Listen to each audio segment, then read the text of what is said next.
You cannot change a person without changing his beliefs. You can give lectures, you can give speeches, you can give references, you can motivate them, you can shout at them, you can scream at them, you can reprimand them, you can give them incentives, you can give them awards, but you cannot change a person without changing his beliefs. He doesn't believe in punctuality. You can say program will start on time. He'll say, everybody says, but it won't start. No, you can't change him without changing his beliefs. And one day when you stood outside, your belief changed. No, there is one place where program starts on time. You are inside. You cannot change a person without changing his beliefs.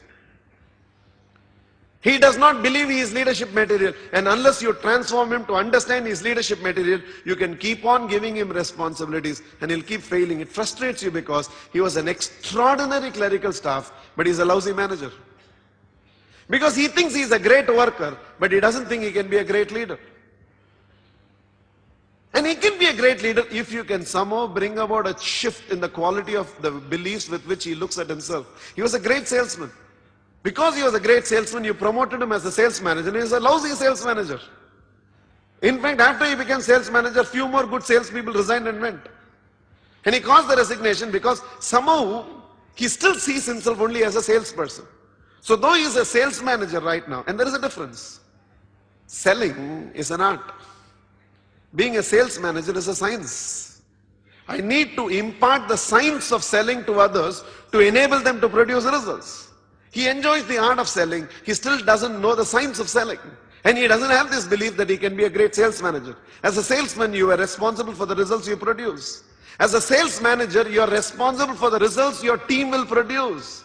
But because he is an inherent salesman, anywhere he says, I will come with you, I will go on a joint call, I will take the call. And he'll make the salesman passive and he will take every call. You can see that in every retail showroom even today. The moment an important customer comes, the main guy in the business will step forward and say, I will take care of this customer. What for service? He somehow believes if the counter salesman attends to you, the billing value will be 3,000. But if he attends to you, the billing value can be 7,000. He believes he can present the products and material much better to you than the counter salesman. So he steps forward.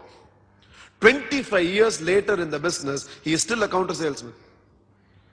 30 years later, when it has become such a big unit, he still continues to be in the counter because his belief is still he can produce 2x on the counter when his people can produce only 1x. True. But what you don't realize is you can be 10 times better than anybody in your organization, but you can't do the work of 10 people.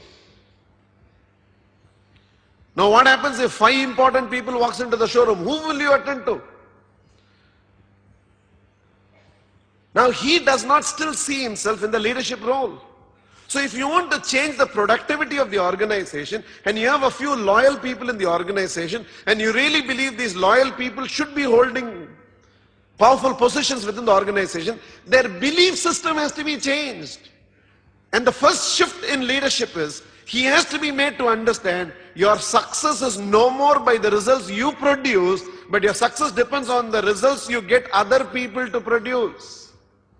You work for 8 hours and you produce 8 hours of results. Now you work for 8 hours and you have to produce 80 hours of results by getting the remaining 10 people to produce results. And without transforming that belief system, shifting the chair, shifting the salary structure, shifting the designation, shifting the place from which he will operate, will not shift the results he is producing.